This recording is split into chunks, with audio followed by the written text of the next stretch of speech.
जय श्रीराम. स्वागत आहे तुमचं सुषमाज किचनमध्ये. आपण रामनवमी विशेष एकाच साहित्यामध्ये प्रसादाचे 2 प्रकार तयार करणार आहोत. प्रसादाचा व्हिडिओ शेवटपर्यंत बघा. रेसिपीला लाईक करा, चॅनलला सबस्क्राईब करा, तसेच बेल नोटिफिकेशन पण ऑलवर प्रेस करा, म्हणजे माझ्या प्रत्येक नवीन रेसिपीचं नोटिफिकेशन सर्वात आधी. रामनवमीसाठी प्रसाद बनवण्यासाठी लागणारं साहित्य पाहूया.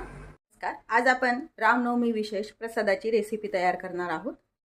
हे आवश्यकतेनुसार साजूक तूप, हे खोबऱ्याचा खीस आहे. हा रेडीमेड खीस आहे, तुम्ही जर घरी खिसून घेतला तरी चालतो. हे जाड पोहे आहेत, गूळ, गव्हाचं पीठ, 4 ते 5 वेलची सोलून घेतलेले, आणि हे बदामाचे काप करून घेतलेत. ड्रायफ्रुट्स तुम्ही तुमच्या आवडीनं वापरू शकता. हे कढई गरम करायला ठेवली आहे. कढई आपली गरम झालेली आहे. यामध्ये आपण हे खोबऱ्याचा खीस टाकून 1 मिनिटभर छान भाजून घ्यायचं आहे. आपल्याला खीस भाजताना तूप न टाकताच खीस भाजून घ्यायचं आहे आपल्याला. आता हे भाजून झाले, आपण एका ताटामध्ये काढून घ्यायचे. याच कढईमध्ये आपण ही जाड पोहे टाकून घेतली आहे, ती पण आपल्याला भाजून घ्यायची आहे. पोहे भाजताना थोडंसं तूप टाकून घ्यायचं यामध्ये, आणि मग छान भाजून घ्यायची. तर पोहे छान भाजून झाले, एका ताटामध्ये आपण काढून घेऊया. तर यातच आपल्याला हे बदामाचे काप टाकून घ्यायचे. तुमच्याप्रमाणे तुम्हाला आवडतील ते तुम्ही ड्रायफ्रुट्स टाकू शकता.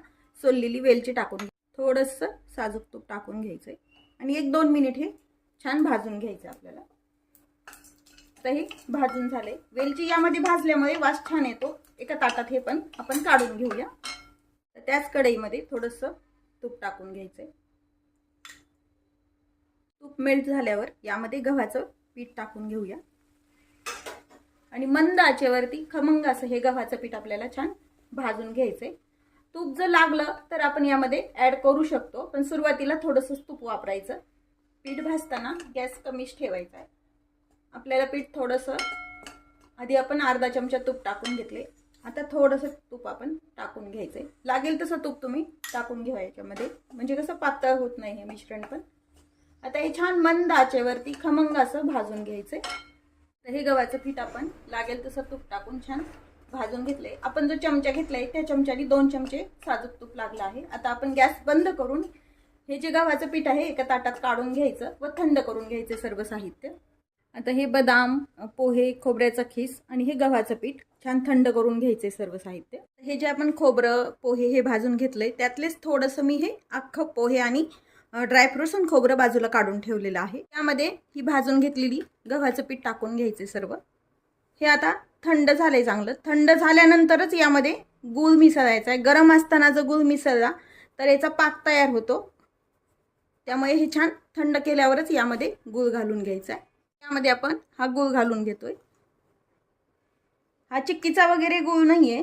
गुळाचं प्रमाण तुम्ही तुमच्या आवडीनं कमी जास्त करू शकता. जसं तुम्हाला गोड लागतंय तसं पण टाकू शकता. आता हे छान मिक्स करून यामध्ये जे प्रमाण वापरलंय सर्व साहित्याचं एकाच मापाने सेम प्रमाण घेतलंय. गूळ जेवढा गूळ तेवढंच गव्हाचं पीठ आणि खोबरं, पोहे घेतलेली आहे. आता हे जे मिक्स केलेलं आहे ते मिक्सरच्या भांड्यामध्ये घेऊन थोडंसं पल्स मोडवरती हे छान फिरवून घ्यायचंय.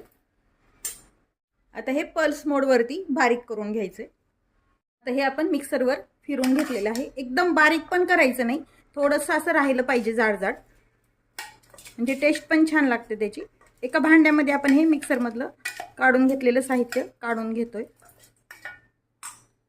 यामध्ये आपण ही तळलेली पोहे आहे ही अशी का ठेवली, कारण याला छान क्रंचीनेस येतो, त्यामुळे थोडीशी अशी ठेवायची. हे ऑप्शनल आहे, नाही ठेवलं तरी चालतं. यामध्ये टाकून घ्यायची.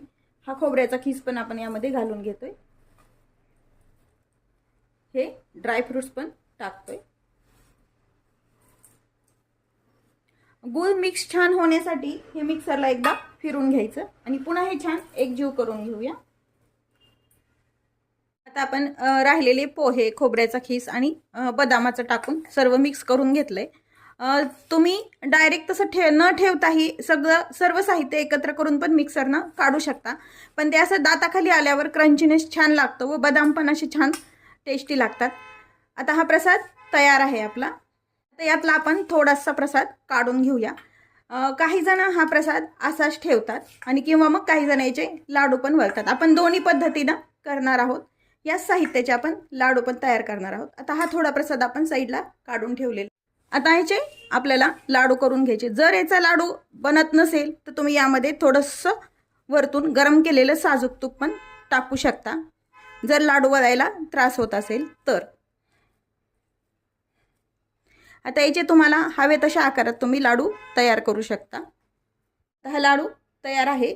यामध्ये आपण एक्स्ट्रा तूप वगैरे वापरलं नाही, त्या 2-3 चमचे आपण जे भाजताना वापरलं होतं त्यातच हे लाडू पण वळल्या गेलेले आहेत। आता असेच आपण काही लाडू पण तयार करून घेऊया। तयार आहेत एकाच साहित्यामध्ये रामनवमी विशेष प्रसादाचे 2 प्रकार। हे जे प्रसादाचे प्रकार आहेत हे तुम्ही 1 ते 1.5 महिना छान व्यवस्थित टिकतात व तुम्ही एरवी पण तुम्हाला जेव्हा पौष्टिक लाडू वगैरे मुलांना बनवायचे असतात तेव्हा पण तुम्ही हे बनवू शकता। आता नैवेद्य दाखवताना यामध्ये आपण तुळशीचं पान ठेवून घ्यायचे वरती, लाडूवरती पण आपण ठेवून घेऊया। तुम्हाला जर माझी प्रसादाची रेसिपी आवडली असेल तर रेसिपीला लाईक करा, शेअर करा। तसेच माझ्या जर चॅनलवर तुम्ही नवीन असाल तर सबस्क्राईब करायला विसरू नका। त्याच नवीन रेसिपीसोबत पुन्हा भेटूया, तोपर्यंत बाय बाय। व्हिडिओ पाहिल्याबद्दल धन्यवाद। जय श्रीराम।